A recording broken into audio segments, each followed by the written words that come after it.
¿Qué tal? Muy buenas noches para todos, bienvenidos. Comenzamos todas las voces en este lunes, el penúltimo de octubre. Y hoy tenemos un tema más que interesante. ¿Por qué? Porque vamos a hablar del bolsillo de todos nosotros y cómo está afectado por la carga impositiva. Esto a partir de que la semana pasada el presidente de la República, Luis Lacalle Pou, dijo que todo lo que el país, la economía del país crezca por encima del 3,8%, se va a intentar volcar a reducir el IAS y el IRPF en 2023.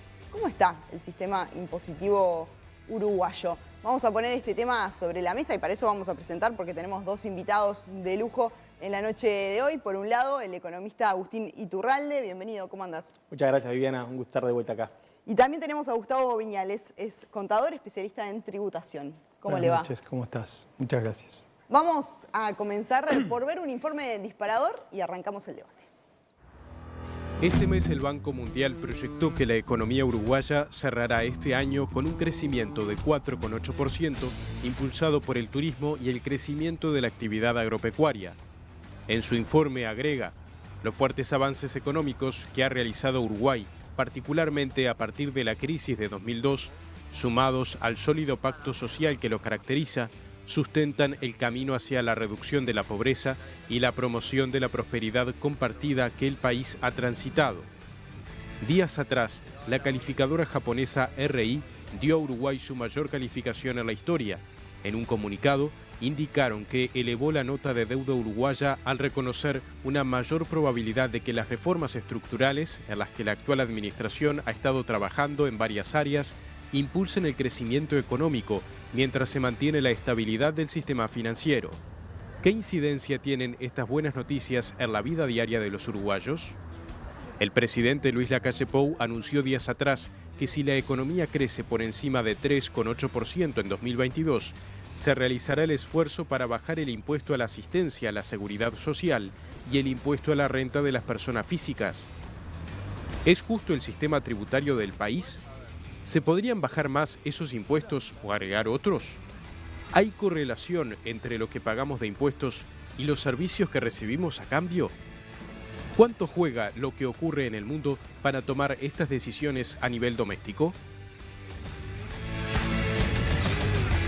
Bueno, vamos a bajar el tema y vamos a comenzar con una pregunta para todos por igual. Iba a decir que arrancamos por mano alzada como en la clase, pero vamos a ordenar el debate. ¿Están conformes con los impuestos que pagan y con los servicios que reciben a cambio? Agustín, arrancamos contigo. Plantea así la pregunta, creo que no, que en Uruguay hay cierto mal humor al respecto de la presión tributaria. Citando al ex ministro Astori, que decían durante el gobierno pasado, la presión tributaria en Uruguay llegó a un límite que no conviene sobrepasar. Uruguay tiene en la presión fiscal equivalente, es como la mide el Banco Interamericano para el Desarrollo, la presión fiscal más alta después de Cuba en América Latina. Solo Cuba, con la economía muy particular, tiene una presión fiscal mayor que nosotros. Y claramente hay un tema ahí de, bueno, muchas veces yo creo de la clase media alta, capaz que no hace uso de muchos servicios públicos, va después al colegio privado, a la salud privada y paga 2 veces algo que supuestamente ya pagó. Entonces creo que, plantea así la pregunta, creo que hay un mal humor y hay una tensión ahí que Uruguay tiene que afrontar. Bien, Gustavo. A ver, primero, son dos temas que parecen que van juntos necesariamente, pero son bien distintos. O sea, entender los bienes y servicios públicos y el nivel y la calidad de las prestaciones de los mismos no necesariamente está reflejado en la presión fiscal. Primero. Segundo, medir Uruguay la presión fiscal equivalente, dice Agustín, eso lo mide el BID con un informe excepcional. Uruguay está lejos de ser la cabeza en América Latina. Uruguay tiene un orden de magnitud de su presión fiscal que está a mitad de camino entre el promedio de los países de desarrollo y el promedio de los países de América Latina.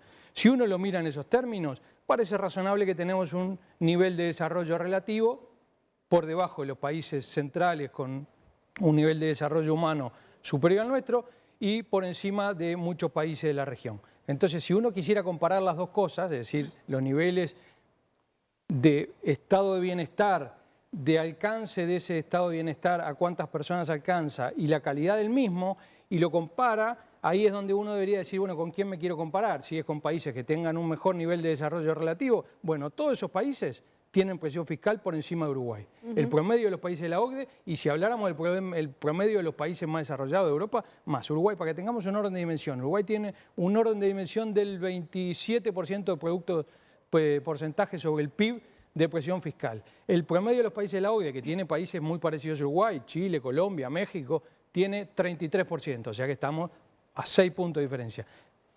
Si hablamos de Europa, están por encima del 40%. Y si hablamos del promedio de América Latina, están en el entorno del 23%. Hay margen para más, entonces. Exactamente, el tema es con quién uno se quiere comparar y a qué aspira. Bien. Laura, esta pregunta, ¿no? Creo que para el nivel de impuestos que tenemos, podríamos ser mucho más exigentes con los servicios que recibimos. Hay países que con la misma presión impositiva que Uruguay tienen niveles de servicios que usa toda la población.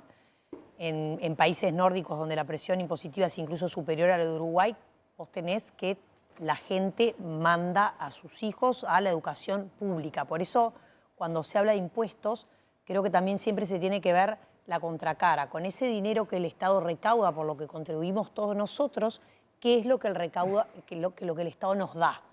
Nos da seguridad, nos da educación, nos da salud, y por lo tanto a lo que hay que apuntar es que esos servicios sean de excelencia. En el caso más importante creo que es el de la educación, y por eso es tan urgente la reforma educativa, porque para el nivel de impuestos que pagan los uruguayos no puede suceder lo que sucede hoy, que hay una constante tendencia a que las familias de clase media-baja apenas pueden alcanzar un nivel de ingresos como para pasar a sus niños a la educación privada, lo hacen. ¿Por qué? Porque el servicio no es bueno y por eso es tan importante la transformación educativa. Así que sí, efectivamente hay que ser más exigentes con los servicios que provee el Estado. Eduardo. No, yo creo que el sistema impositivo uruguayo primero ha mejorado, ¿no? Porque en materia, por ejemplo, de presión sobre impuestos sobre los salarios, teníamos un impuesto plano, que era el IRP, y ahora tenemos un impuesto por franjas, o sea, que va agravando según los ingresos, que es el IRPF. Eso es una mejora desde el punto de vista de la construcción de equidad a través del sistema fiscal. Creo que también avanzamos en el peso de los impuestos sobre la renta en relación a los impuestos sobre el consumo, que son los impuestos que paga todo el mundo por igual, ¿no? Entonces, la eliminación del COFIS en su momento y la reducción de algún punto de IVA apunta a atacar el impuesto más injusto, que es el IVA. Por lo tanto, creo que hay espacio para seguir avanzando en materia de, no de presión fiscal, sino de equidad en la presión fiscal, al mismo tiempo que, obviamente, hay posibilidades de mejorar notoriamente la calidad de los servicios que se brindan a partir de los recursos que ingresan al Estado, ¿no? Eso me parece que tiene que ver fundamentalmente con la capacidad de ejecución y de ejecución adecuada de los recursos. Yo veía el otro día unas declaraciones de la señora vicepresidenta de la República donde manifestaba que el famoso bono crianza, los 50 millones de dólares que se aprobaron en la rendición de cuentas anterior por los próximos 3 años, tenían un nivel de subejecución importante y por eso se reunió con el director de la OPP. Bueno, eso es también eficacia o no en el uso de los recursos originados por la tributación fiscal. Fernando. Bueno, pareciera que hay un cierto acuerdo en que hay un espacio para mejorar tanto qué se hace con los impuestos como qué se hace en cuanto a servicios y tener herramientas que permitan afinar también, herramientas impositivas que permitan ir más específicamente a sectores. Es decir, la pregunta es un poco genérica en el sentido de que dice, ¿cómo nos afecta el bolsillo de los uruguayos? Bueno, los uruguayos somos todos muy distintos y hay quien recibe más del Estado, quien, como señalaba Laura, en cuanto puede hacer el cambio lo hace. Lo deseable sería que no se hiciera ese cambio, bueno, pero actualmente quien lo puede hacer, lo hace. Igual la pregunta para arrancar era muy personal, ¿no? Si vos estás conforme con los impuestos que pagás y los servicios que recibís. Yo sí, pero yo no represento a nadie salvo a mí mismo, ¿no? Entonces no sé si soy una buena medida de nada. ¿Vos estás conforme? Sí, también como persona que vivió en otros países, en España, que no se caracteriza por tener una eficiencia demencial, pero sí hay un mejor balance entre lo que estás aportando y la calidad de lo que estás recibiendo. Por ejemplo, en educación pública, que siendo una de las peores de la OCDE, la de España, tiene unos niveles de egreso que son notoriamente mejores que los de Uruguay, ¿no? ¿Pancho? No, no estoy conforme. Esa era la respuesta que buscabas, personal. qué? Me parece que efectivamente soy de los uruguayos, ya que estamos contando cosas personales, que pagan cosas dobles. Es decir, nosotros pagamos, hay unos cuantos uruguayos que pagan impuestos, pero como reconocen y se dan cuenta o pueden, además tienen la posibilidad de pagar, por ejemplo, escuelas privadas o colegio privado, pagan además el colegio privado de los hijos porque reconocen que allí hay una mejor educación que en la escuela pública. Algo que no ocurría hace 20, 30 o 50 años atrás en Uruguay. Lo mismo pasa con la salud privada, lo mismo pasa con los servicios espantosos de Montevideo, por ejemplo, para lo que es los niños, las plazas, que son un desastre comparado, por ejemplo, con Santiago de Chile, o sin ir más lejos con Barcelona, donde estuviste tú. Es decir, hay servicios que son malos. Ahora, eso no quiere decir que la gente, en general, para salir un poco de lo particular, entienda que eso siempre sea así. Es decir, yo tengo un amigo muy frentista que tiene una definición buenísima que es: arriba hay avaricia, al medio hay mezquindad y abajo hay hambre. Todo esto, ¿a qué va? A decir que, bueno, que en realidad todo el mundo está desconforme. Porque en realidad los de arriba están desconformes porque pagan mucho, pero tienen que pagar más para poder tener mejores servicios. Los del medio no logran tener ningún sistema que los convenza o que les permita salir adelante fácilmente. Y los de abajo pasan muy mal. Porque los servicios del Estado para abajo son muy malos. En general, pero no es de ahora, de hace 20, 30, 40 años, que la escuela no te da herramientas para salir adelante, no termina el colegio de forma de poder tener trabajos después bien remunerados, y eso obviamente impide el ascenso social, que es para lo cual nuestros abuelos y bisabuelos vinieron a esta parte del mundo, que es un dato muy importante. No es lo mismo no ascender socialmente en España o en Alemania o en Francia que no ascender socialmente en América. En América vinieron a eso. O sea que si tú les rompes esa promesa, lo que le estás rompiendo es la utilidad de estos países. Bien, en esta primera ronda quedó claro también que hay un tema ideológico en todo esto, ¿no? Y hay quienes creen que los impuestos son una herramienta para mitigar la desigualdad, y hay otros que creen que es sacarle a los que trabajan, se esfuerzan, sostienen la economía en algún sentido para sostener una élite política que en definitiva lo que hace es, bueno, darle a los pobres transferencias magras y que en definitiva no se distribuye y no llega. Y no solo en Uruguay, sino en Argentina. Milei, por ejemplo, parte de su discurso es Entonces, ¿cómo se posicionan desde este punto de vista, no? 100% Pero vos decís ideológico. que en esta ronda No, hubo no, alguien que no, dijera... no dijo nadie yo creo eso. que nadie No. dejó de reconocer lo valioso que son o lo necesarias que son las transferencias Totalmente. hacia los sectores más desprotegidos. El punto ¿no? es que lo que quedó claro, me parece, en esta ronda es que también hay algo de ideología en esto de los impuestos. Sí. Partiendo de ese punto ideológico, cómo posicionarse también en este debate, pero ahora sí yendo más a lo ideológico de cada uno. Bien. Agustín. A ver, yo ¿Me creo que... expliqué? Perdón, ¿me expliqué, Fernando? Sí, no, está bien, está bien. Pero me dejás pensando. ¿Qué piensas? En lo ideológico. Le voy a dar tiempo, Tenés un ratito, entonces. Tengo como 10 Tenemos la minutos. ronda. No, está bien, Pensar que en Uruguay hay cierta consenso, nos gusta exagerar las diferencias en Uruguay. En Uruguay hay cierto consenso de preferencias por cierta igualdad, por cierta redistribución. Hay una preferencia política y es una preferencia muy vieja, no se inventó hace 15 años. Sí, yo creo que creo los problemas yo los veo más de diseño y más de eficiencia que tengo. Uruguay tiene, cuando uno mira la presión fiscal equivalente del BID publicada, Uruguay no está lejos de la OCDE, no está nada lejos de la OCDE. Del promedio de la OCDE no está nada lejos, está a un punto y poquito. Y cuando uno mira eso, sobre todo la gran diferencia está en la carga del trabajo. No solo los impuestos directos a la renta, sino todo lo que es los aportes a la seguridad social pública y privada. Uruguay tiene una carga muy grande. Cuando uno mira lo que paga un empleador contra lo que cobra el empleado, en Uruguay es la diferencia más grande del mundo. Esa diferencia, la brecha que se abre entre lo que le paga el empleador y cobra el empleado. Y eso hace, yo no tengo dudas, que entre otras cosas tengamos un gran problema de empleo de baja calificación, de que esa brecha ha desincentivado la creación de empleo, en particular de baja calificación, que sean los problemas más grandes de productividad. ¿Pero dónde crees que está ahí el problema? ¿En las franjas del IRPF? No, yo creo que mucho más, creo que Uruguay vamos a tener que dar una discusión profunda sobre la carga del trabajo, sobre todo en cómo financiamos la seguridad social y en las cargas que tiene en general, el IRPF también, pero en general las cargas del trabajo, también los aportes, cómo financiamos todo eso, porque tenemos un problema muy grande que se va a agudizar. Entonces, yo lo que diría es, los impuestos, sobre todo, y en esto capaz que sí, yendo un poquito al tema más de ideas y de preferencia, yo creo que los impuestos son para recaudar y para generar crecimiento económico y para recaudar todo lo que se pueda. Y la redistribución se hace mucho mejor con el gasto.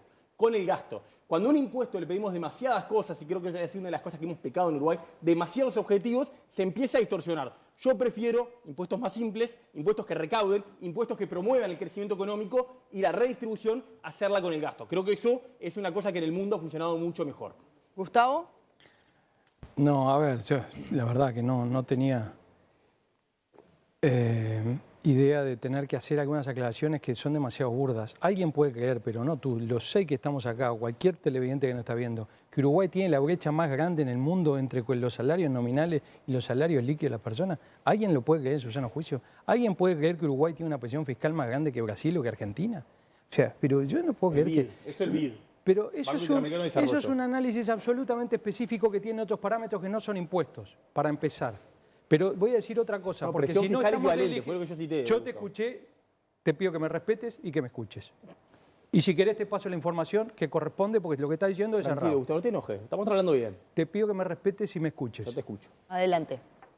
A ver, yo quiero que la gente entienda, porque si nosotros pasamos a descalificar el sistema, lo único que contribuimos es a que la gente que nos está mirando crea que en realidad vale todo, que somos el peor país del planeta o el mejor país del planeta, según que lo diga, y que el sistema tributario es el peor del mundo o el mejor del mundo.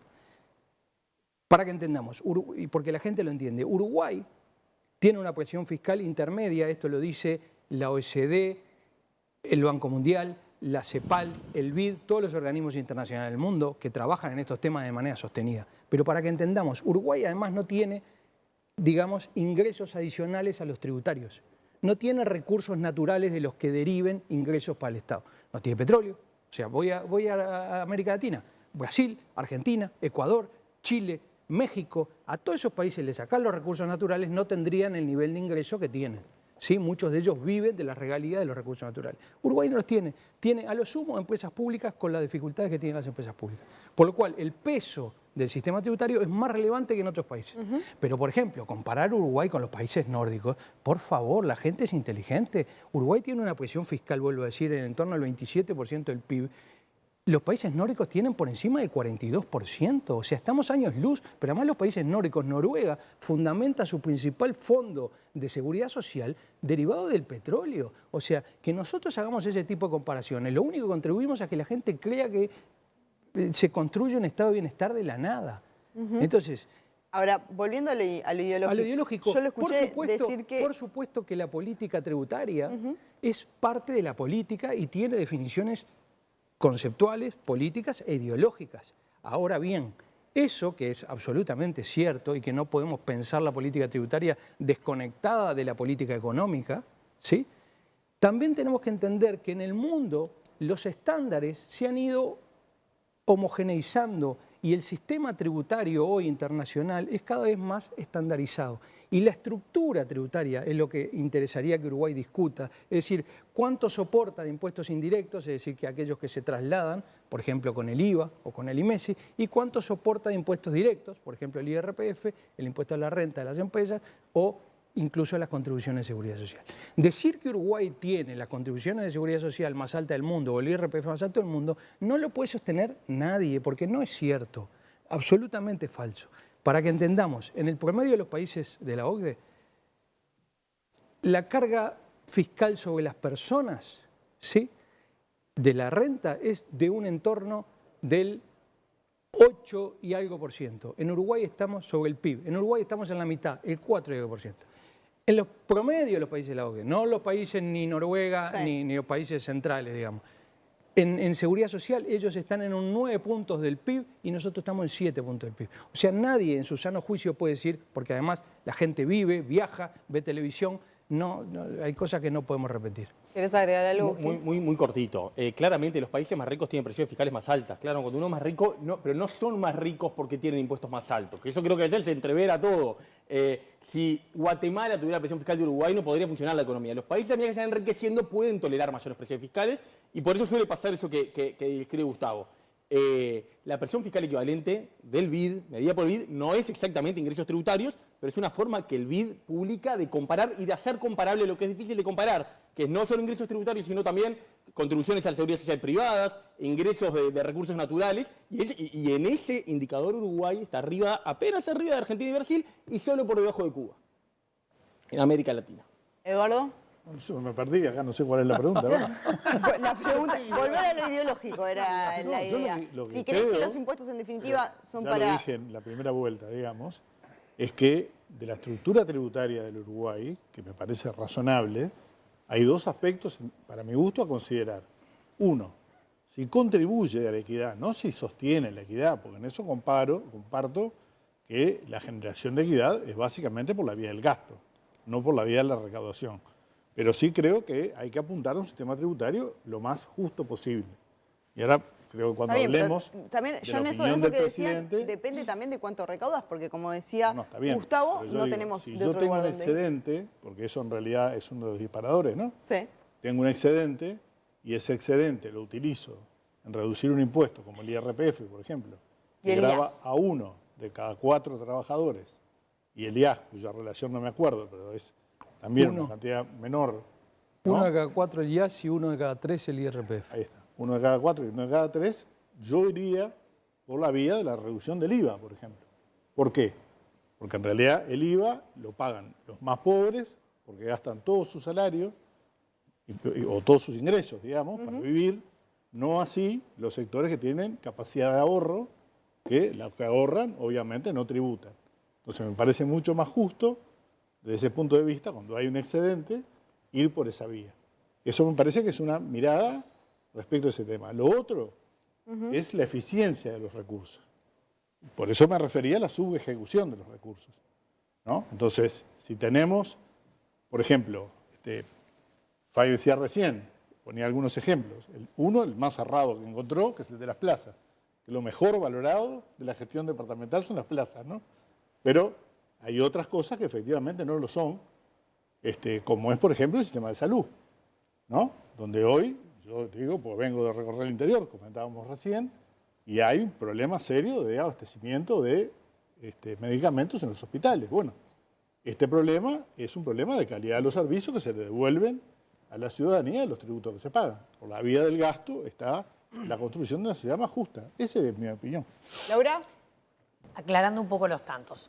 El Estado tiene una determinada estructura de recaudación de impuestos que puede hacerla compleja o simple. Agustín lo mencionó. Tú tenés el IVA, que es un impuesto que por momentos se considera injusto porque paga el mismo IVA quien tiene bajos Todo el ingresos mundo. que quien tiene altos ingresos, pero que es de enorme facilidad de recaudación.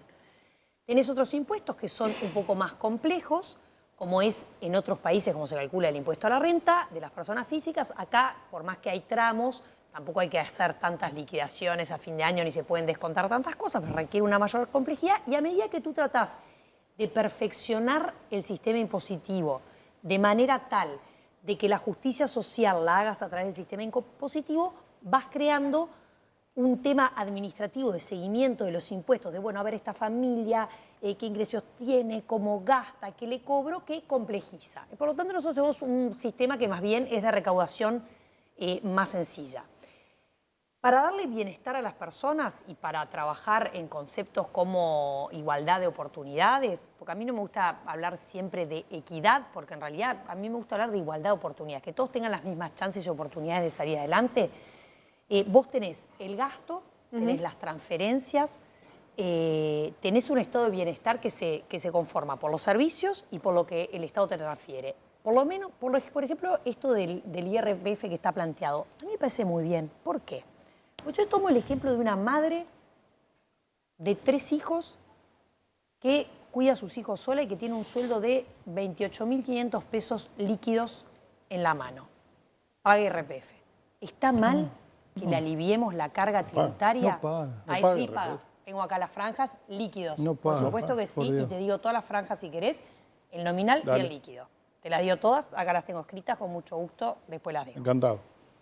28.500 pesos líquidos, ya empezás a pagar ¿Qué cuánto? IRPF. Capaz que está Entonces, sí, después te dejo toda la franja. Lo que te quiero decir es, 36.000 pesos nominal. la madre, el trabajador, el que se desloma y gana alrededor de 30.000 pesos y paga IRPF, ¿no merece que se le quite un poco de presión impositiva? El que gana menos de eso, en vez de quitársele presión impositiva, ¿qué es lo que hace el Estado? le da una transferencia monetaria, le da una asignación familiar, le da un bono crianza, le da la posibilidad de atenderse en el sistema público de salud. Es decir, nosotros el bienestar de las personas no lo podemos medir únicamente por la carga tributaria que tiene esa persona, sino por los servicios que recibe el Estado. Y en el sector más vulnerable hay transferencias que hace el Estado, en tanto que hay en un sector de la población que es la clase media y que es el laburante, el que todos los días se levanta para ir a trabajar y a sostener a su familia, que necesita un alivio también. Bien. Fernando, ¿estás o vamos con Pancho primero? Estaba pensando, vos en algún momento mencionaste a Milei, y yo dije, acá en el panel nadie dijo nada parecido a lo de Milei.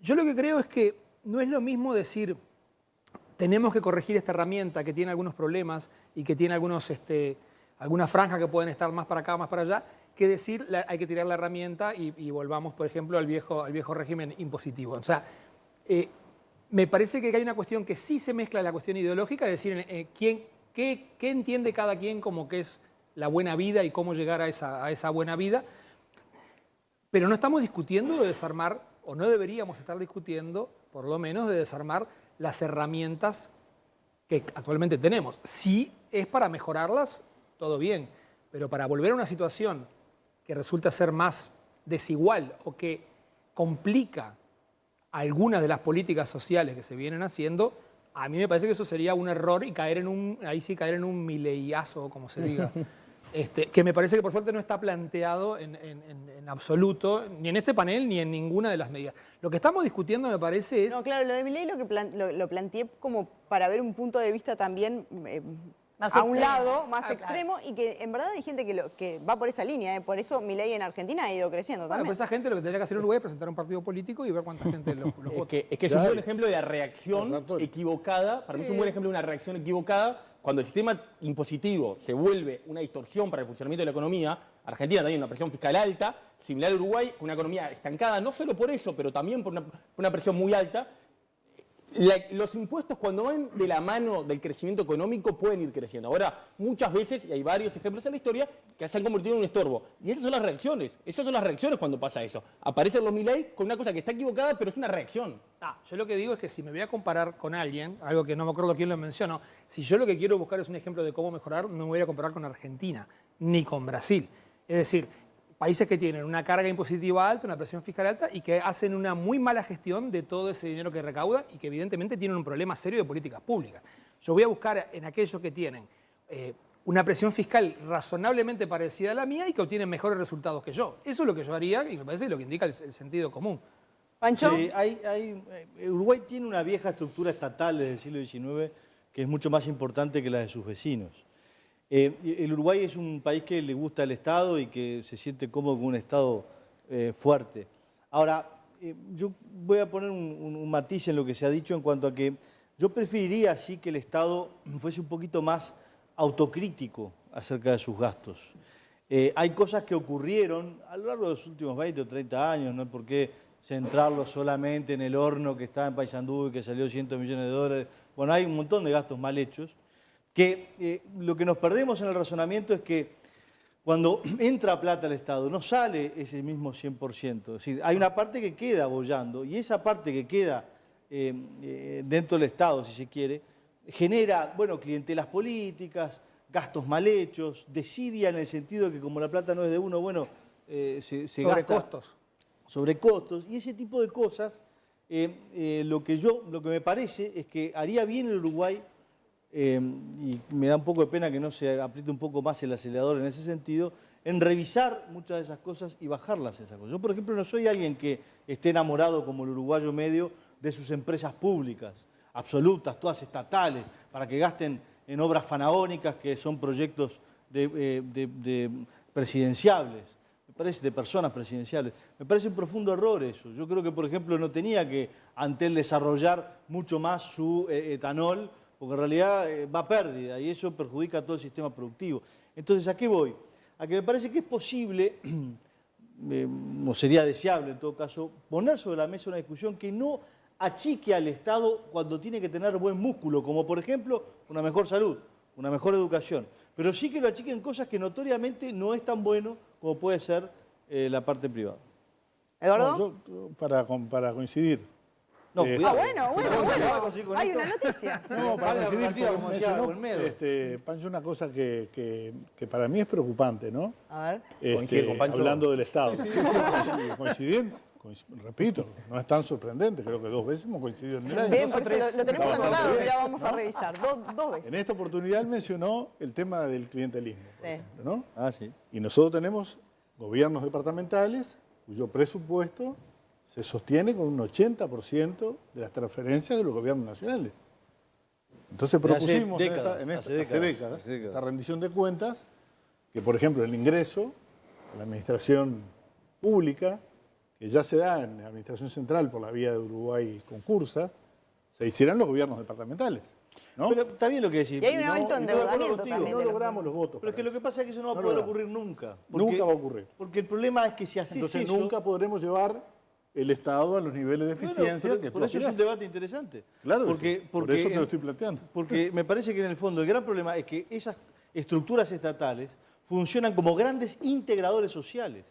Es decir, hay gente que si no trabaja en el Estado en esa dimensión, no tiene lo que hacer porque no son mano de obra productiva, porque hace 30 o 40 años que le falla el sistema educativo al uruguayo medio para poder salir adelante. Ahí tenemos una Entonces la diferencia. changa es la que le permite salir adelante, integrarse, tener salud, tener servicios públicos de otro tipo, y de eso es que vive muchísima más gente que lo que indica el índice de pobreza en el Uruguay. A ver la diferencia, Eduardo. Comparto en eso, que mucha gente vive de eso y que está naturalizado eso. Ahora, yo lo que no sí entiendo me es por parece qué... que eso con la eficiencia del Estado no tiene ningún vínculo. Yo lo que no entiendo Y que son es- estructuras clientelares que apuntan a juntar el votito para la urna, ¿no? Yo lo que no entiendo es, y en esto no entiendo el argumento de Pancho, si esas estructuras no van a cambiar nunca porque hay un déficit educativo en la mayor parte de esa gente, entonces ¿para qué encaramos una reforma de la educación? La reforma de la educación va justamente en la dirección de darle a la gente capacidad para que Claro. no esté atada No, sistemáticamente. claro, no, cuando digo Exactamente. nunca me refiero a que falta mucho. Ah, bueno, hay que se tiene hacer implementar. cosas. Hay que empezar, claro. hay que hacer cosas. Por eso había que empezar Pero lo que digo es que mucho para antes mí, de la una de las cosas que Está nos bien. pasa en este programa, cada 2x3, es que salimos hablando de cualquier cosa y en algún momento la discusión nos lleva a darnos cuenta de que hay 2 o 3 puntos que son los que se repiten. La Sistema- educación La siempre, educación aparece siempre. siempre en algún momento. Crucial. Uno de los déficits que tiene Uruguay y que tiene que ver, va un poquito más allá de la estructura impositiva, capaz que lo hablamos más adelante, pero tiene un déficit de productividad Claro, ese es el que, tema. tiene, La que mano de ver, obra que tiene que productiva. ver también con que ya estamos muy cerca del techo de productividad que podemos tener Exacto. con los actuales recursos humanos Exacto. que disponemos. Entonces, eso es un problemón, es gigantesco. Por eso tienen que venir Lo hemos argentinos puesto bien sobre la formados. mesa también el tema del mundo del trabajo, ¿no? Y Bueno, cómo está cambiando y que no tenemos, Pero hay una no estamos pregunta Y ahí interesante tenés, sobre tenés eso, que ¿no? ver cómo haces para dar el próximo salto cualitativo. Y cuando vos te reunís con los actores que manejan la industria que más vinculada a la innovación y a la tecnología, todos te hablan de que el salto cualitativo lo lográs dar a partir de recursos humanos calificados de manera diferente. Y ahí yo he tenido conversaciones con líderes de la industria de la tecnología y me decían, no, pero Laura, vamos a hacer como hicimos en Argentina, y vamos a ir a Tandil y les vamos a convencer a los chiquilines que se anoten en una carrera técnica. Le digo, no, pero estamos 3 escalones más atrás. Los chiquilines no están terminando el liceo.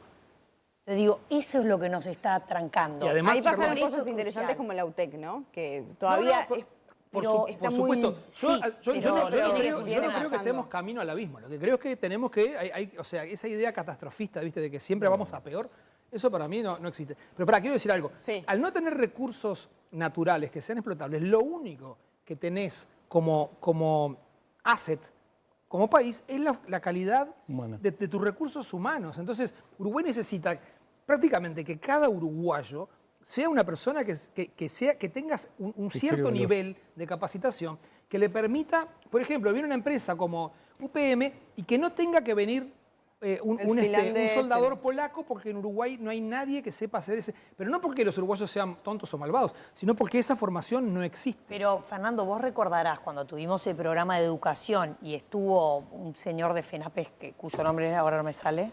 José Estaba Rivera. subsumido dentro del sindicato. No, y que la discusión que se generaba era en torno No, a esto. mandasen, mira. Ahí está, porque la discusión que se generaba era en torno a esto, porque nosotros decíamos, mira, para que Uruguay dé el salto, necesita recursos humanos capacitados, necesita chiquilines que si quieren buscar trabajo y oportunidad de desarrollo se puedan insertar porque tengan las competencias y lo que se está pidiendo, y ahí se entra en una discusión, que es lo que está pasando ahora. y los gremios de la educación trancan la reforma educativa porque lo que dicen es, no queremos esta reforma que va hacia las competencias y hacia dar esas herramientas de empleabilidad. Y discuten que la educación tendría que ser solamente de saberes universales y no enfocada en la empleabilidad. A mí me parece que el foco en la empleabilidad es muy importante y es lo que nos permite Y no dar se un contradice salto. con lo otro. Yo también. quisiera por supuesto agregar que no. una cuestión que es No se interesante porque se manejó el tema productividad, ¿no? Ajá. Sí. La productividad fue uno de los elementos centrales de la negociación colectiva durante por lo menos 10 años. Hubo en principio una cierta resistencia de los sindicatos a eso. Y luego Muy difícil de hubo medir. un proceso, claro, muy difícil de medir, Claro. pero hubo un proceso luego donde el Banco de Previsión Social, la Dirección General Impositiva y otros organismos empezaron a volcar información, a pedido obviamente del gobierno, ¿no? Con una decisión, y eso permitió ir incorporando criterios de carácter general, ¿no? Claro. A la negociación colectiva como un elemento central. Eso murió. No sé por qué salió de la escena, pero no hay discusión sobre temas de productividad, pero sí hay convenios sobre la base de productividad en empresas, por ejemplo. Y no hay, yo creo que ha habido un cambio sustantivo a nivel de las organizaciones sindicales, por ejemplo, respecto a esto. Ahora, después hay otra pata del problema, y es conocer los números, ¿no? Para evaluar también la realidad por empresa de cuáles son los números de esa empresa y cuál es efectivamente la productividad. Y ahí ha habido mucha resistencia a poner sobre la mesa números. Esto vale para los descuelgues también, ¿no? Un elemento que se ha manejado. Dice, bueno, ¿cómo tratamos a los más chicos? Bueno, que se descuelguen. Ahora, para descolgarse hay que demostrar que me descuelgan. Claro. Y había un argumento que era, no tienen personalidad jurídica. Bueno, ahora se acaba de aprobar una ley. Primero, muchos tenían personalidad jurídica de antes, ¿no? La que no tiene personalidad jurídica es el PCNT. Pero muchos sindicatos tenían. Ahora, aprobada esta ley, con la personalidad jurídica, en la negociación colectiva, el gobierno debería incorporar una negociación sobre la base de la productividad. O por lo menos sobre una base importante. de El argumento productividad, ese, digamos, con esto porque queda ese por argumento fuera. murió. ¿no? Yo lo que digo Ahora, es que acá sí estamos hay hablando de la fuerte productividad competencia actual. entre sectores empresariales. Ah, claro. Digo, acá estamos hablando del mercado laboral actual y de la productividad actual Exacto. existente. Claro, no del salto hay un cualitativo. tema que es Bueno, qué hacer, o sea, también cómo te voy a decir formar una gente cosa, para ¿no? ese futuro que se viene y que no nos va a esperar. El porcentaje de trabajadores extranjeros en UPM2 es notoriamente inferior al de UPM1. Bueno, habla bien de la UPM1 capacitación entonces. porque hubo Montes del Plata, porque hubo refinería de ANCAP, ¿no? Y porque en todos esos procesos, en paralelo, se generaron mecanismos de formación y capacitación profesional. En algunos casos lo pagaron las empresas, en otros casos lo pagó el INEFOP, que permitieron que hoy tengas Haz una en formación. esa área un nivel de formación profesional mucho más alto. Por lo Claro. menos, por lo pronto, la cantidad de soldadores, que siempre era el ejemplo, no tenemos Sí, soldadores, sí. no tenemos, se reduce notoriamente. Ahora también en Monte del Plata traían polacos a trabajar día y noche, ¿no? Sí, sí, Y sí. hubo bueno, que hay explicarles otro- que hay día y otro- noche hay en otro Uruguay tema. no se trabaja y menos en altura unos y otros, ¿no? Hay otro tema ahí. Gustavo, estabas pidiendo la No, palabra. sí, a ver, yo no pretendo estar aclarando frente a la opinión de cada uno de los panelistas, ni mucho menos, pero me parece que es relevante, por lo menos yo que me dedico a eso, que en los temas tributarios logremos dar para la gente, vuelvo a decir, más allá de nosotros y para el sistema político en su conjunto, pero para la ciudadanía, un debate de calidad. O sea, nosotros no podemos decir, a ver, no se construyen políticas públicas sin fundamentos y sin datos, pero no podemos decir cualquier cosa porque la gente finalmente interpreta cualquier cosa y distorsionamos el debate. O sea, la política tributaria dentro de un marco de política económica ayudan a legitimar un sistema, el funcionamiento de un orden económico, ¿sí? Y una sociedad con cohesión social y todas las cosas. En el Uruguay, con 26.000 pesos líquidos, Laura. 28.500, 28.500 y 3 estimado. hijos no pagan Estimado. IRPF. Y se lo digo a Estimado. todas las personas del Uruguay, entren al simulador de Bueno, IRPF que bien. está en la DGI para pagar IRPF en Uruguay. Con un hijo, ni con 3. Y sin deducir alquileres, que lo puede deducir, tenés que sobrepasar los 52.000 pesos nominales. Los aportes de esa persona entre BPS, FONASA, pueden estar en el orden del 20%. No vas a llegar a 28.000, con 28.500 pesos y 3 hijos no paga nadie IRPF en Uruguay. Pero para que entendamos, porque si no la gente realmente cree que vive en un universo que no es. El IRPF ¿Cuál es en la Uruguay, franja? por arriba con un hijo, por arriba de 52.000 pesos de ingreso. Y un jubilado, Nominal. Si nominal. querés te Y digo un las jubilado franjas que tengo yo acá. pero está mal, Laura, está mal. Créeme que lo que tú estás diciendo no es correcto. No te creo. Para que la gente porque entienda, confío en en los Uruguay números que pagan tengo, IRPF. pero no importa. 1 de cada 3 personas que tienen ingresos como activo. ¿Sí? El 32,9% de personas que tienen ingresos pagan IRPF.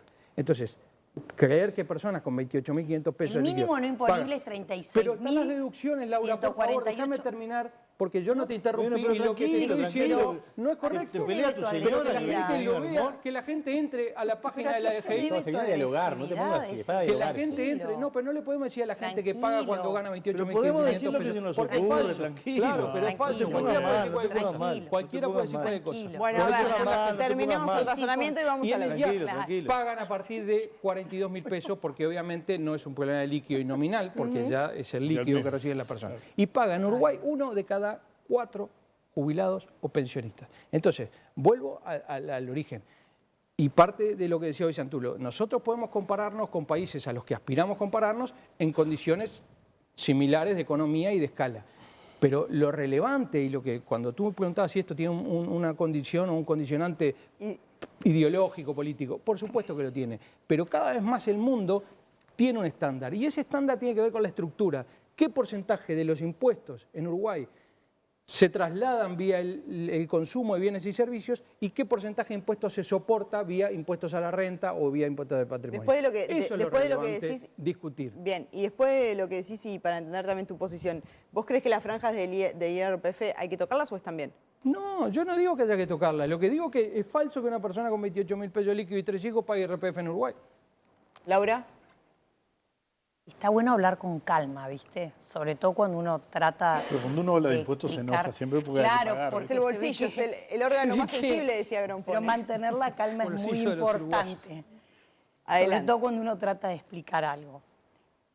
Pero yo no El trato de mínimo hablar. Imagínate yo no que me están imponible- apurando para la trato tanda. de El mínimo hablar. no Lo que digo es imponible. lo que ocurre en el sistema tributario uruguayo. El mínimo no imponible para IRPF son 36.148 pesos nominales.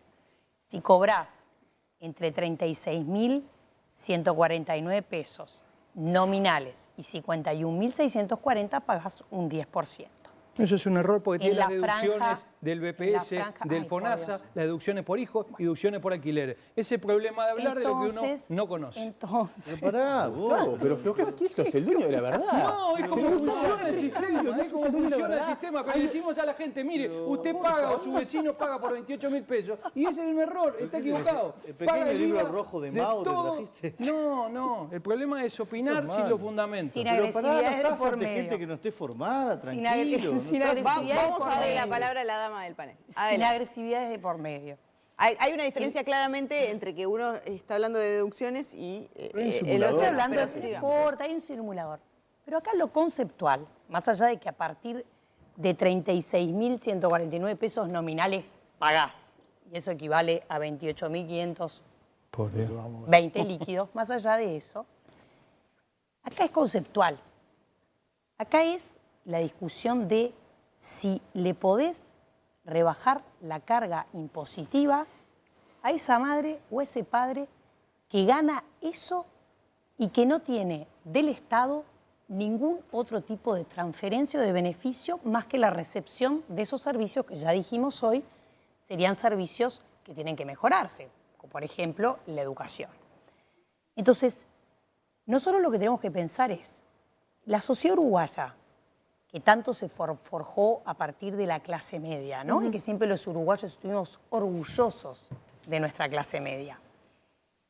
¿Tenemos que retasearle a la clase media un alivio impositivo cuando la clase más vulnerable, por supuesto que está recibiendo y es la primera en recibir con el fondo COVID, con la atención a la primera infancia, con las asignaciones, con la tarjeta Uruguay Social, están recibiendo? Pues si uno dijera, mira, se va a hacer este alivio impositivo sin atender a los más vulnerables, uno puede decir, bueno, parecería injusto.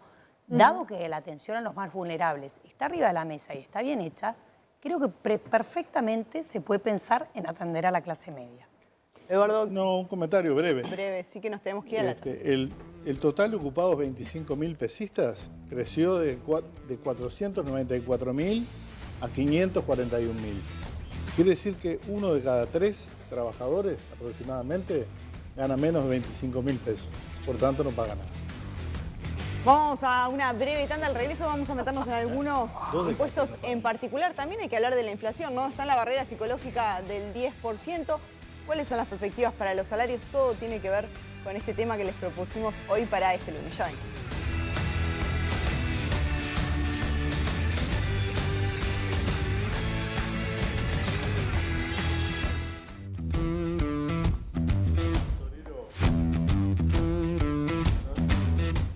Seguimos en Todas las Voces, estamos hablando de nuestros bolsillos y la carga impositiva que tienen. Un auspicio y seguimos con el debate. Más de 15 años de experiencia, con 4 clínicas estéticas en Montevideo y Punta del Este, avalan nuestra historia. Somos Skincare, construimos tu mejor versión. En el primer bloque estuvo sobre la mesa. ¿Qué pasa, Pancho? No, tengo... Está pidiendo la palabra como un niño. Tenía razón, Adelante. sí, viste cómo estoy ansioso. Tenía razón, Eduardo, cuando decía, pero cuando decía que estaban bien valoradas las plazas, Sí. no lo pongo en duda. Pero justamente también está bien valorada, por ejemplo, la educación primaria. Es decir, el gran drama del Uruguay también en cuanto a impuestos, en cuanto a gastos, es que no terminamos de darnos cuenta de que está todo mucho peor de lo que creemos. Ese es un paréntesis que cierro. ¿Vos decís que está todo peor de lo que parece?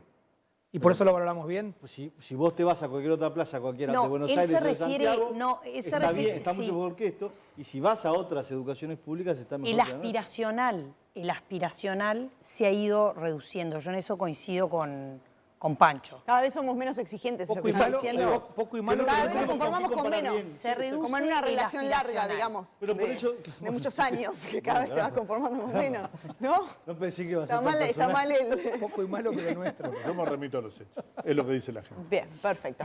Hablábamos de las franjas del IRPF y Eduardo mencionaba el IVA. En definitiva, ¿cómo ven este impuesto? Que es verdad, es transversal, lo pagamos todos.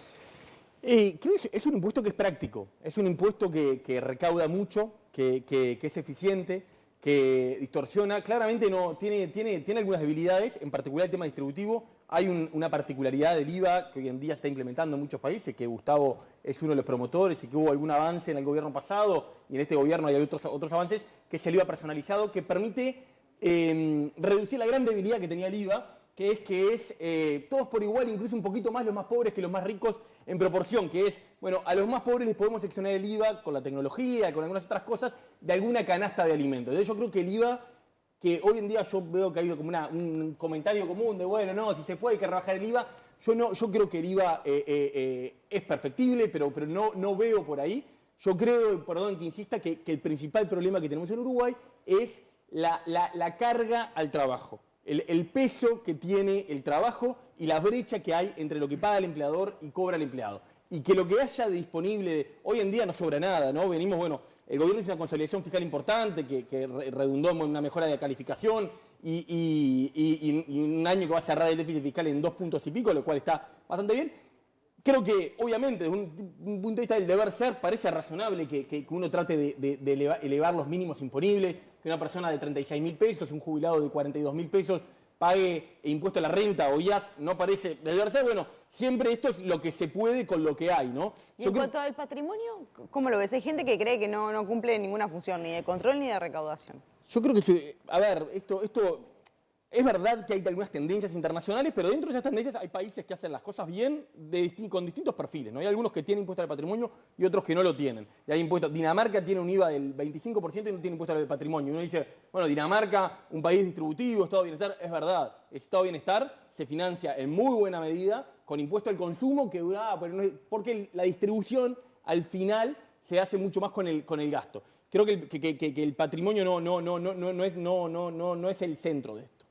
Gustavo, perdón, pero me parece interesante que expliques el concepto que has planteado de IVA más personalizado. A ver, yo creo, y lo vuelvo a decir, yo aspiro a que Uruguay tenga un sistema tributario actualizado, moderno, con estándares internacionales y, digamos, con niveles de equidad importantes, con suficiencia, porque finalmente el régimen tiene que ser simple, tiene que ser sencillo y tiene que ser suficiente para los gastos. Más allá del nivel, que al fin esas son definiciones políticas, debería tener un conjunto de atributos que creo que tiene. Pero quiero que entendamos algo que es la discusión que a veces evitamos dar. Uruguay ha mejorado muchísimo la relación entre impuestos directos e indirectos. Eso ocurrió con la reforma tributaria. Para decir algo que la gente pueda entender, en la época del 90, el 60% o un poco más de los impuestos eran impuestos indirectos, es decir, básicamente impuestos sobre bienes y servicios. ¿Sí? En el 2019, después que pasamos todo el proceso de reforma tributaria, Uruguay termina con una relación casi inversa. El 40% son los impuestos indirectos y el 60% son los impuestos directos. Impuestos a la renta, que lo paga cada uno, impuestos a la renta de las empresas, que lo pagan las empresas. Naturalmente que puede haber posibilidades después en los productos de transferir parte de esos impuestos. Pero en el fondo vamos a una lógica más parecida a lo que tienen los países en desarrollo. Los países en desarrollo tienen 2/3 partes de impuestos directos, en el orden del 66%, y 1/3 parte de impuestos indirectos, impuestos que se transfieren vía los bienes, que son los más regresivos porque los pagan todos por igual, el IVA. ¿Sí? Entonces, eso me parece que es relevante, es importante.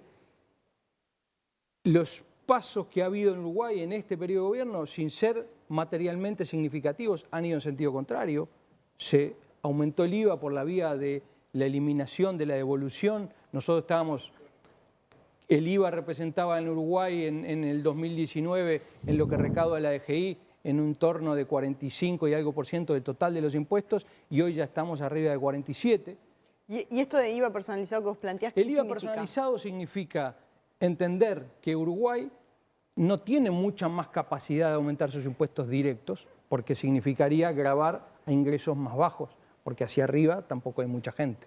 ¿Sí? Entonces, la manera de hacer el sistema tributario más equitativo, es decir, que los que tienen menos capacidad contributiva paguen menos y los que tienen más capacidad contributiva paguen más, es mejorando el IVA para tratar de personalizarlo. ¿Eso qué quiere decir? Que uno podría definir que el IVA recaude lo mismo, por ejemplo, y tuviera una tasa única, la que se defina. Hoy estamos en una tasa que la básica o máxima es 22 y la mínima es 10, pasar a una tasa que pueda ser 18, 20, la que se defina en la parametrización, pero que a los sectores de menores ingresos, por ejemplo, a los 2 quintiles de menores ingresos, al 40% de menor capacidad contributiva, se le devuelva, y que la devolución hoy hay capacidades administrativas y tecnológicas para devolver vía una tarjeta, para devolver vía su cuenta en el BPS para un jubilado, para devolver en la DGI, y de alguna manera los sectores, el 60% de ingresos medios y medios altos, pagaría todo sin exoneraciones y sin tasa mínima, excepto las exoneraciones de carácter constitucional, que tienen otra complejidad de modificar,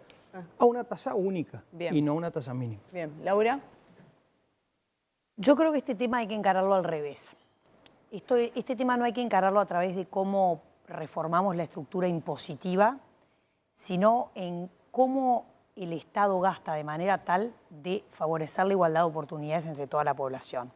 Yo creo que al sistema político lo que le tiene que preocupar es eso. Y hoy esa igualdad de oportunidades no está dada porque los servicios públicos no le están dando la chance. Los educativos ya lo explicamos, en barrios vulnerables solo 2 de cada 10 terminan en el liceo, en barrios de nivel socioeconómico más elevado 8 de cada 10 no están accediendo a esas oportunidades. Entonces, yo creo que el IVA es un impuesto que se pueden hacer modificaciones de todos los que consumen con la tarjeta Uruguay Social, eso al estar digitalizado se pueden hacer deducciones de IVA desde ahí, ya se han empezado a hacer y es bueno que suceda, pero creo que no hay que enfocarse tanto en una reforma impositiva, sino enfocarse en cómo el país logra dar estos saltos cualitativos brindándole igualdad de oportunidades a la gente, es decir, cómo el Uruguay se enfoca en ser un polo de atracción de inversiones y de generación de empleo, cómo se hace para fomentar el empleo en las poblaciones que menos oportunidades tienen, como son los jóvenes y las mujeres, son los más afectados por el desempleo. Ahí lo que hablaba Agustín respecto a los aportes y el costo que tiene para un empleador el contratar, es un tema que se contempló con las reformas en la ley de empleo y se dio beneficios a aquellos que contraten a mujeres o a chicos jóvenes o a personas con discapacidad, yo creo mucho en el sistema de incentivos, de incentivar y a través de ese sistema de incentivos lograr la igualdad de oportunidades. Pancho, ¿vos cómo ves el tema del IVA? Mira, ¿Compartís esto de no conozco el personalizarlo? detalle, no soy especialista en el tema del IVA, pero sí me quedé pensando en dos cosas. A ver. La promesa, el asunto de que si crece más del 3,8%, entonces se le baja el IAS y el IRPF, fue una promesa de campaña. Sí. Por tanto, es algo que está convalidado por la gente que votó a este gobierno para que haga eso. Más allá de debates técnicos, hay un tema político de fondo que es mucho más importante, que es cumplir con la palabra empeñada con la gente la mayoría del país que votó este proyecto. Uno. Dos, en ese mismo sentido, hay un concepto que es bastante campero, digamos, que es el tema de aflojarle la cincha a los que trabajan y tal, que es un concepto que por supuesto no está en el porcentaje de tal o cual IRPF o lo que fuere, pero que sí es interesante, digamos más filosóficamente, porque lo que hace es decir, bueno, a los que están colaborando les aflojamos un poco, les dejamos que tengan más de su dinero, es decir, le cobramos menos impuestos, y confiamos, atrás de esa decisión, de que ese mayor dinero en bolsillos de las personas van a ser bien gastado. Es decir, le damos o mejor gastado incluso que desde el Estado. Y esa es una apuesta filosófica que nunca está del todo dicha en Uruguay. Lo que aumenta en definitiva es el consumo. Claro. Consumo, pero puede ser también inversión. En el Sí, sentido bueno, que pero no el consumo consumo es motor de la gasto, economía sino también. a hacer una pieza en la casa, yo qué sé, lo que fuere, que implica un movimiento económico que va más allá del consumo a veces, que implica inversiones y que puede llegar a estar generando, por tanto, cosas que son parecidas al movimiento del Estado, pero en manos de los privados, que es algo que cuesta mucho en Uruguay aceptar, por una cultura muy pro-estatista, pero creo que atrás de eso hay un muy buen concepto que además está en el fondo del asunto, que es que el mundo privado es el que hace que la plata esté, ¿no? ¿Verdad? No es el mundo público. Fernando, Sí, yo ¿compartís? sobre el IVA no voy a decir nada porque no tengo la menor idea de cómo funciona en el nivel en el que se viene hablando, o sea que no tengo nada para aportar. Aparte, ¿Pero compartís tenés esto miedo que si no te plantea, peguen. que plantea No, Pancho? un poco miedito. No, ¿Pero pero sos de la idea de hacer una pero pesita en me- el fondo? ¿Eh? ¿Hacemos una pesita en el fondo si no aflojan en el...? No, no cuentes conmigo. ¿Van a tomar más cerveza? No, a mí una cosa me parece, un concepto que escuché en estos días, que era un concepto que me pareció gracioso en un doble sentido, la idea de exceso de crecimiento. No existe el exceso de crecimiento. O sea, pero de la misma forma que también en su momento dije que la libertad responsable me parecía una idea interesante y que conectaba con determinadas cosas, la idea de exceso de crecimiento me parece una tontería. O sea, no hay un exceso de crecimiento. Vos creces lo que creces y tenés los recursos que tenés. A lo que voy es esto. Me parece que pensando en este gobierno en particular, un gobierno que está encarando reformas, como la reforma de la seguridad social, la reforma educativa, que como en esta charla salió, es uno de los puntos neurálgicos de la posibilidad de aumentar no solo la productividad, sino el PBI, la riqueza. Pero además no solo desde el punto de vista económico, desde el punto de vista de las oportunidades de vida en general, de desarrollo social. Entonces, introducir el concepto de exceso de crecimiento me parece que es directamente un planchazo a lo que tendrías que estar haciendo. O sea, vos tenés que estar, si tenés 2 déficits enormes o 3 déficits enormes y estás encarando reformas en esos lugares, ponele plata a esos lugares. Una pregunta que hizo verlo hace, no me acuerdo en algunos, cuando hablamos de educación, que decía, la reforma puede estar fenómeno, pero si no le estás poniendo recursos a la reforma, tenés una buena oportunidad de que naufrague. Entonces, para mí una de las claves, y que es algo que sobrevuela todo este debate sobre si la franja, el IRPF, no sé qué, es eso, estás apostando por introducir ese salto cualitativo que decía Laura. Bueno, pero estás aportando, pero al mismo tiempo te importa cumplir una promesa electoral después de que no cumpliste varias y no te preocupó demasiado no cumplirlas, te estás concentrando en esa promesa electoral que yo entiendo que corresponde al ámbito de lo político y me parece perfecto, cuando estás encarando unas reformas que necesitan ese y otros dineros que quizás no tengas, estás renunciando a recibir unos ingresos que te servirían perfectamente para financiar reformas que vos estás proponiendo. No, Para pero llevar yo adelante la difiero reforma. contigo. Se Yo cuando entiende. lo que es, He estado ausente en esta ronda. Bueno, pará, Y tranquilo. lo dice con cara triste. no te nos pongas Es verdad que sensibles. habías levantado la mano, la vi. Una pequeña aclaración. A Gracias, ver, Eduardo. adelante. Una pequeña aclaración. Iba Eduardo. No es exceso de crecimiento, es que, bueno, se estimaba que como mínimo se crecía 3,8. Si se logró mayor crecimiento, al devolverle a las personas parte de sus ingresos, que es algo que se vio afectado, el ingreso de las familias, vos estás precisamente permitiendo una recuperación del consumo que en la teoría económica, al recuperarse el consumo, después eso te vuelve también por otro lado. Y no es que te vayas a quedar sin recursos para la reforma, pero simplemente esa puntualización... Está bien, pero la gente que resignó más recursos... bueno, perdón, que hable Eduardo. Redondea el concepto. Termina la bilateral. No, es largo, que hable Eduardo. Eduardo. Primero me voy a permitir una digresión, ¿no? Porque en realidad Pancho adjudicaba a la promesa electoral la importancia. Te aclaro que el tema del ingreso al Estado estaban los dos, en el programa del Partido Nacional y en el compromiso por el país, y no lo votaron. Así que tenés la cuestión del 80%. No, el ingreso por concurso y méritos en la administración pública. Están los dos programas, compromiso por el país y programa del Partido Nacional. Qué bien que los tenés leídos así al detalle. Del Parlamento, si querés. Está muy bien. Pero lo que sí quiero decir es que yo no creo que en este planteo, a partir de ese crecimiento que Fernando dice podría tener otro destino, yo me parece también, yo no estoy oponiendo la reducción del IVA al tema del IRPF y el IAS. Acá hay un ahorro generado, lo hemos visto durante el desarrollo de la pandemia, hay un ahorro generado por la caída del salario real, ¿no? Que vemos acá, del 2021 a 22, ¿no? Y que continúa cayendo por tercer año consecutivo. Entonces lo que digo es, ese ahorro sumado al incremento adicional del crecimiento económico puede dar para atacar los temas vinculados a la reducción del IVA como impuesto injusto, gracias a que tenemos inclusión financiera, ¿no? Porque si no, la reducción del IVA ya sabemos lo que pasa, ¿no? Va al bolsillo del que vende, ¿no? Como hay inclusión financiera, se puede retener por la vía del pago con tarjeta. Electrónico. ¿No? Una inclusión financiera duramente criticada. Me parece y lo último que digo es que esto no implica que no puedan subirse las franjas o el mecanismo de cálculo que se modificó y grabó en este periodo, ¿no? Al ir por índice medio de salario, no por el ajuste por inflación, se convirtió en un impuesto encubierto y aumentó. Hoy pagan más trabajadores de lo que pagaban antes de 2020. Laura. No, que siempre, Eduardo, le gusta esa gráfica, la trae siempre, la tengo. ¿verdad? La vas actualizando, es es cierto. Salario real. Te gusta. Salario de los trabajadores. Es muy bueno cuando uno habla tengo de ingreso salario. medio de los Tengo hogares. también, yo tengo la del PBI, Ingreso la masa medio salarial. de los... La del PBI ya te dije que sí. Pero bien.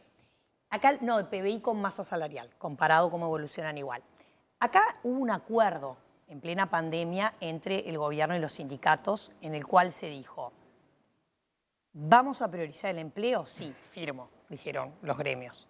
Firmo, vamos a priorizar el empleo. Un ejemplo, y se ¿no? priorizó Los gremios uruguayos. la generación, bueno, ¿Sí? no los estoy criticando, al contrario. Estoy complementando. Entonces, se firmó un acuerdo para priorizar el empleo. ¿Se lograron resultados? Sí, se lograron resultados. Se crearon en los últimos 7 meses 40.000 puestos de trabajo. Veníamos de 2015-2019 con pérdida de 60.000 puestos, porque recordemos eso. Se generaron 40.000 puestos más. Primero se priorizó el empleo, segundo la recuperación del salario. La recuperación del salario, como lo muestra Eduardo, se está produciendo. Vino después de la recuperación del empleo. Pero me parece que hay que poner el panorama completo. Nos quedan 2 minutos, final para los invitados de hoy. Gustavo. Que quiero para abajo profundizar brevemente lo que decía Fernando y que comparto. A ver, 2 cosas. Yo no quiero entrar en la esfera política porque bueno, además ya vi, yo claramente mi rol no es agradar, no me dedico a la política, ya creo que quedó claro. Sí, por cierto. Tu rol fue interrumpir y hablarle mal al panel. No se me pega. A mí me hablas no bastante interrumpas, mal. por favor. Me quedan Sí. 2 Te minutos. molesta que te interrumpa, te pone mal, ¿eh? Sí, Pero que me vos interrumpa. Sí, te pone muy mal. Cada vez te queda No me menos. interrumpa. Cada vez te queda menos tiempo. Adelante. Y yo no paro de interrumpirte, qué molesto. Sean Pancho. ejemplo. Dos sean cosas ejemplo una vez. relevantes que la gente me importa que quede claro. Yo cuando digo el IRPF lo pagan 1 de cada 3 o el IAS lo paga 1 de cada 4, es para que la gente dimensione que efectivamente bajar esos impuestos es a los sectores de mayores ingresos. ¿Eso quiere decir que todos los que pagan IRPF son ricos o los que cobran o pagan ya son ricos? Por supuesto que no. En el mundo de hoy, realmente, la gente lo tiene que entender, el estado de bienestar se soporta no solo sobre los impuestos de los ricos porque eso no sería suficiente. Lo que ya no ocurre, que sí ocurría en la Edad Media, es que se le cobren impuestos a los pobres de manera explícita. Eso no ocurre. Pero para que entendamos, cuando dicen fue un compromiso electoral, pero no fue un compromiso electoral el aumentar el IVA y sin embargo por una vía indirecta se aumenta el IVA. No fue un compromiso electoral aumentar el IRPF o el IAS y sin embargo por lo que decía Eduardo del ajuste de las BPC por índice medio de salarios y no por inflación. En el 2022 y bueno, en el 2021 también se ajustó, la mayor recaudación de IRPF son en el orden de 50 millones de dólares y la mayor recaudación en el IAS es del orden de los 15 millones de dólares. Entonces, eso no estaba con un compromiso político. Entonces yo quiero mirar la política tributaria más allá de los compromisos políticos. Y lo que más me preocupa de este anuncio, y que es lo que quiero decir, Uruguay hoy tiene déficit en otros lados, tiene necesidades tributarias y de mayor gasto en infancia. Nosotros tenemos un problema de infancia. Y en momentos en que se anuncia una reforma de la seguridad social, donde va a haber sacrificios porque se exige mayor, digamos, año de trabajo y menores prestaciones en algunos casos, el IAS es un impuesto que va directo a financiar la seguridad social, o sea, es un impuesto específico de asistencia a la seguridad social. Me quedé sin tiempo, Agustín. Déjame 3 apuntes bien 30 cortitos. Uno, depende cómo se bajan los impuestos. Si es regresivo o no, depende cómo se bajen. Entonces, no conocemos cómo se van a bajar.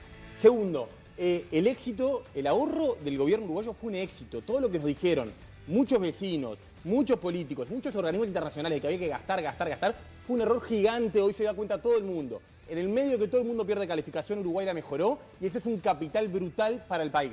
Sí, Eduardo, por primera vez llegamos a un cambio de viento, salarios, subiendo... jubilaciones. Sí, los salarios públicos tuvieron una baja, claro, pero si querés algo, pero si no es regresivo. Decí dónde ahorraste. Obviamente, salarios públicos que están por encima de la media. Se nos terminó el tiempo. Y tercero, y termino con lo que empecé. La presión tributaria en Uruguay no puede aumentar. Eso de que en Dinamarca, en Noruega tienen 40, en Uruguay no puede aumentar. Puede haber algún acomodo, hay que decir alguna mejora particular. La presión tributaria globalmente, como decía el ministro Astori, no admite más aumentos porque ponemos en riesgo el crecimiento económico y el estancamiento.